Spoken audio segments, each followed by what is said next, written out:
Nada. ¿Se puede pensar la nada? ¿Se puede hablar de la nada?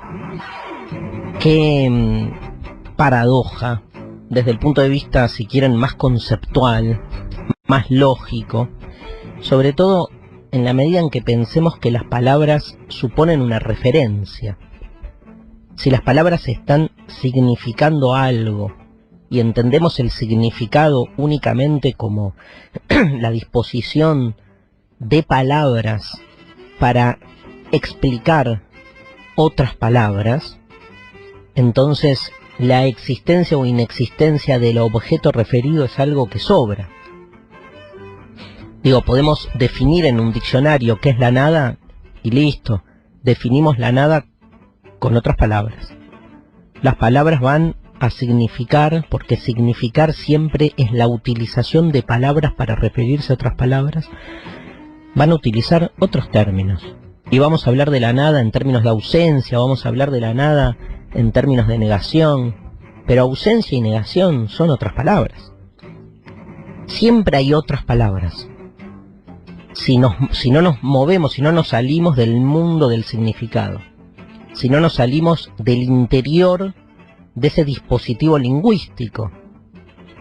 Ahora, en nuestra cultura se supone, nos han hecho creer, y hasta nos da cierta tranquilidad pensar que las palabras refieren a cosas, refieren a algo más que palabras.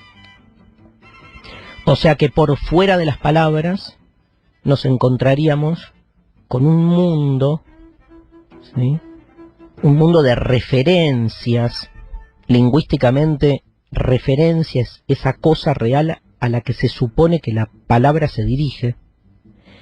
Y entonces nos cambia un poco la perspectiva, porque si cada palabra implicara o refiriera a algo real, entonces la palabra nada caería en una paradoja. Porque aquello a lo que se refiere la nada es justamente a lo que no hay. Y lo que no hay, no hay. No es una cosa. No es de manera, si quieren, absoluta. Sobre todo si pensamos la nada en términos absolutos. Obviamente este problema se resuelve deconstruyendo la idea de que el lenguaje se refiere a cosas. Y asumiendo que el lenguaje solo habla de sí mismo, un lenguaje masturbatorio. Las palabras que hablan autorreferencialmente de sí mismas en un despliegue de palabras otras. Y hasta cuando nos mofamos de estar refiriéndonos a cosas, lo que hacemos es seguir hablando de palabras que se supone que refieren a cosas. Es fácil disolverlo así, pero tenemos muy impregnado, muy instalado el chip de que las palabras se refieren a cosas reales o concretas que exceden las palabras. Por eso un vaso es un vaso, un anteojo es un anteojo, pero la nada, ¿qué mierda es? O sea, ¿qué significa? Perdón, ¿a qué refiere? No, ¿qué significa? Porque podemos contestar la pregunta sobre qué significa utilizando palabras, pero ¿a qué refiere la nada? Vayamos por ese paradigma. Yo digo, la pared. ¿Y a qué refiere? A esta cosa que tengo enfrente, una pared, roja en este caso, con un vidrio, con un cronómetro. La palabra pared refiere a algo que tengo enfrente llamado pared. Podemos hacer un análisis muy distintivo de si la palabra realmente traduce o transparenta la mierda que tiene enfrente o no. Y está buenísimo, digo, pensar hasta qué punto el lenguaje realmente describe la realidad tal como es, o lo está condicionando, estructurando, encorsetando.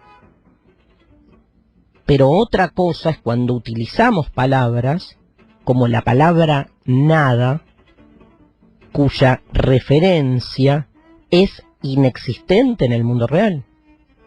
Porque la nada no es.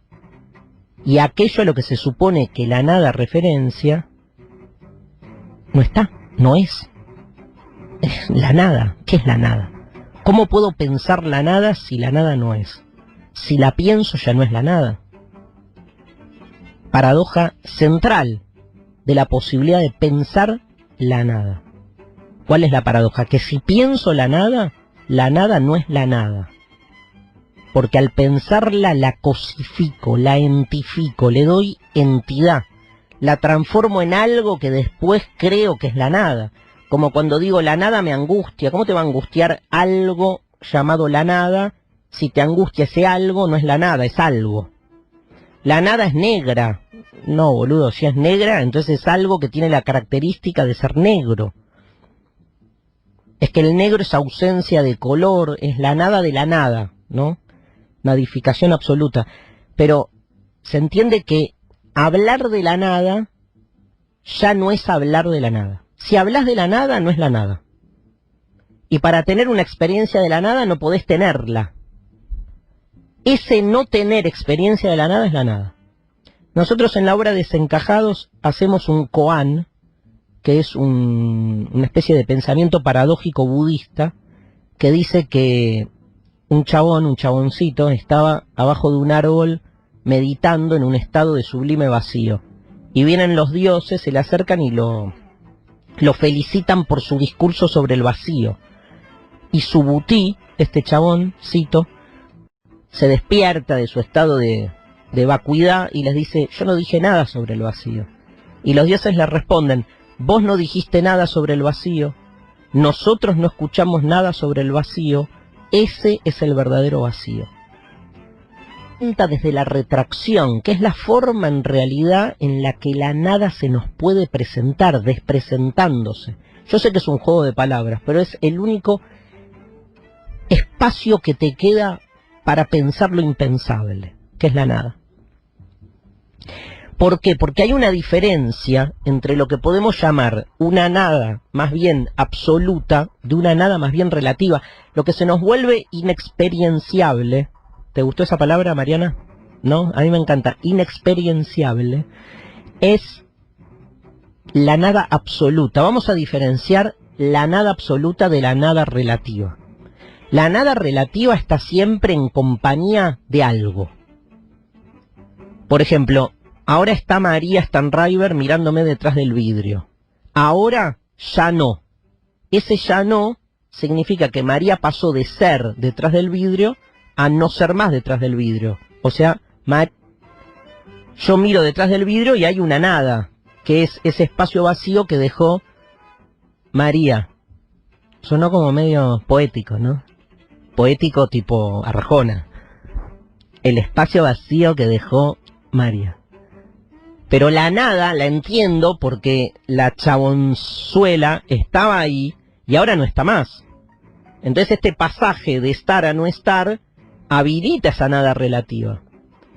Ahora, la nada absoluta significa, imagínate cuando el mundo empezó a surgir, que en el momento iniciático y originario, cuando el universo estaba por ser, explotó y desapareció de manera absoluta, la nada total. Es impensable. Porque incluso si estás vos pensando la nada, estás vos, que sos un pelotudo, que sos algo. Entonces si sos algo, ya no sos la nada, sos un pelotudo. Pelotudo es sinónimo de algo, de alguien, Acá en estas charlas filosóficas tenemos como una gramática especial, que es pelotudo es igual a sujeto. Pelotudo es igual a sujeto. Mierda es igual a cosa. Nada más, ¿no? No tengamos las dos que usamos todo el tiempo. Bueno, la cuestión es la imposibilidad de tener una experiencia de la nada de manera frontal, lineal. Pero la experiencia de la nada, decíamos, la podés tener por retracción. Por eso quiero remitirme a uno de los textos, o más bien de las reflexiones de Heidegger. Heidegger es el autor que más trabajó la cuestión de la nada en estos últimos tiempos. Heidegger trabajó la cuestión de la nada, tiene textos así como tipo la nadidad de la nada, la cosidad de la cosa, tremendo Heidegger. Y hablando de la nada, la liga mucho a la angustia. Ustedes saben que la angustia existencial surge en la medida en que tenemos esa experiencia de la nada, porque Uno no puede pensar la nada de manera frontal, pero puede ir haciendo la experiencia reflexiva de ir pensando cómo todo se va disolviendo hasta que de todo no queda nada. Y aunque uno no puede imaginarse ni conceptualizar la nada en sí misma, puede ir llegando en ese proceso, ¿sí? Casi como digamos, un tránsito, donde todo lo que hay se va desentificando, como en esa película, ¿te acordás, Mariana, de esa película, La historia sin fin?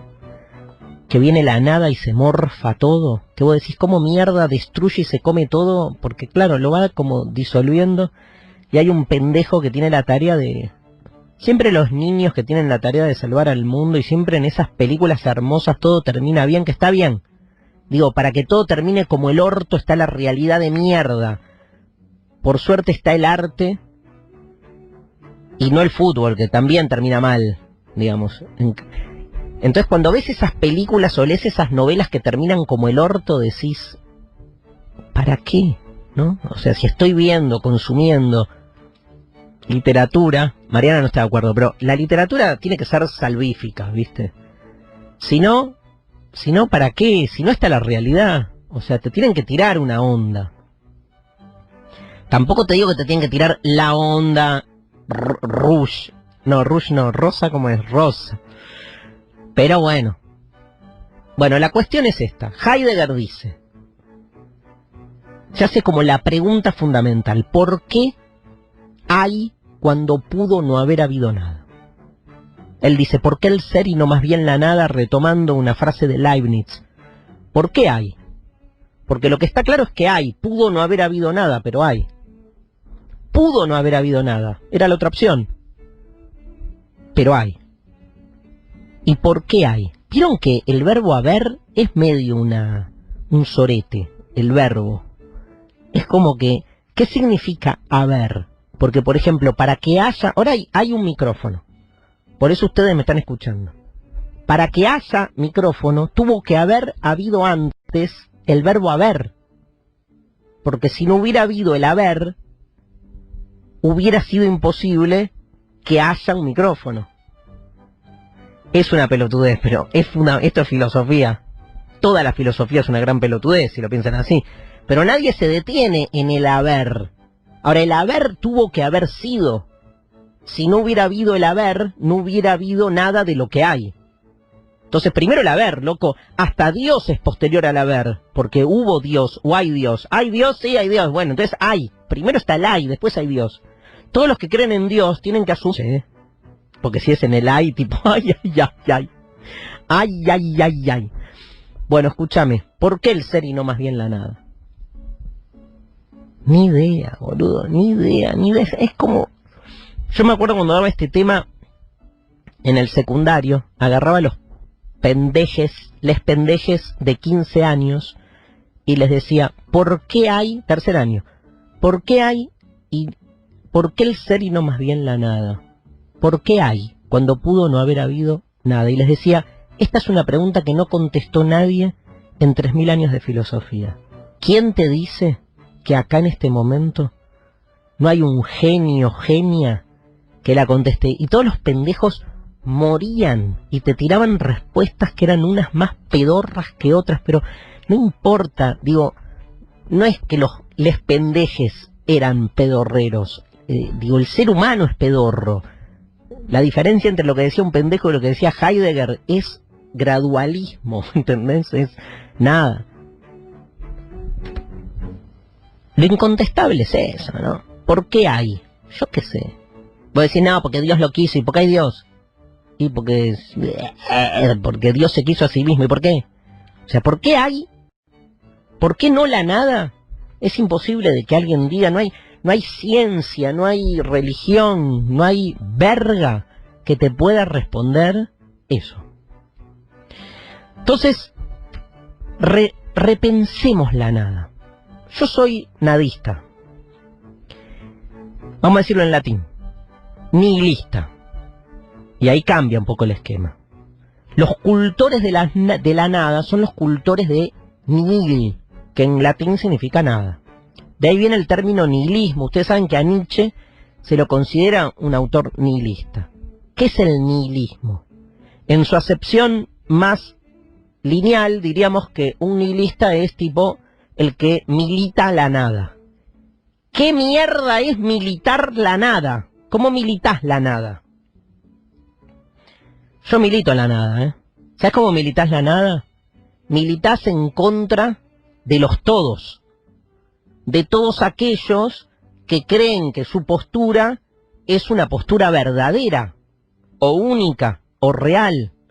Militar la nada es una manera de pelearte contra todos aquellos que hablan en nombre de la verdad. Por eso, en una segunda acepción, ser nihilista no es tipo, me cago en todo, no me importa nada. Eso está lejos del nihilismo. El nihilismo actúa por sobrepasamiento, no al revés, o sea, cree demasiado en todo, por eso no cree en nada. Porque busca tanto todo que termina entendiendo que nadie tiene el monopolio del todo. El nihilista no cree en ninguna verdad absoluta y que nadie la tiene. Por eso no es que no cree en nada, no cree que nada pueda ser establecido como verdad, para jugar un poco con las palabras. Entonces, tiene una actitud reactiva, crítica, cuestionadora, filosófica. Ser nihilista, ser escéptico, no es negar de manera frontal las cosas, sino que es negar a aquellos que se creen que tienen la solución ideal para todo. Por eso estar a favor de la nada es pelearse contra las totalizaciones. Y sobre todo entender que detrás de la nada y de la categoría semántica de la nada se han ido erigiendo las grandes discriminaciones de la historia. Como que los negros no tienen color, la nada de la luz, la mujer no tiene pito, falo, no tiene nada. Esa asociación entre lo femenino y la nada como ausencia en función del falocentrismo, o la nada, no sé, los indios no tienen cultura. Podés ver un montón de situaciones donde la nada es siempre puesta en el lugar negativo, cuando en realidad más que negativo es el lugar crítico que cuestiona lo establecido. No es casual que en nuestra cultura, cuando Heidegger se pregunta por qué el ser y no más bien la nada, lo que está Heidegger diciendo ahí es cómo de algún modo se ha desterrado a la nada a lo negativo, como si lo negativo fuese negativo, y lo negativo es clave para que lo positivo no siga instalándose desde su poder como lo único que hay. Señoras y señores, qué lindo es no hacer nada, ¿no? Qué lindo es no hacer nada, qué lindo. ¿Y qué significa no hacer nada? ¿Vieron qué difícil? ¿Qué estás haciendo? Nada. ¿Qué significa? Significa que podés, al no hacer nada, dejar de estar obsesionado, estructurado, normalizado por lo que otros definen y deciden que es lo que hay que hacer. No hacer nada es como salir a dar una vuelta. ¿A dónde mierda vas cuando vas a dar una vuelta? A ningún lado. Dejás de ir. No hacer nada es dejar de estar pendiente de que lo que haces tiene que tener alguna productividad. Así que no hagamos nada.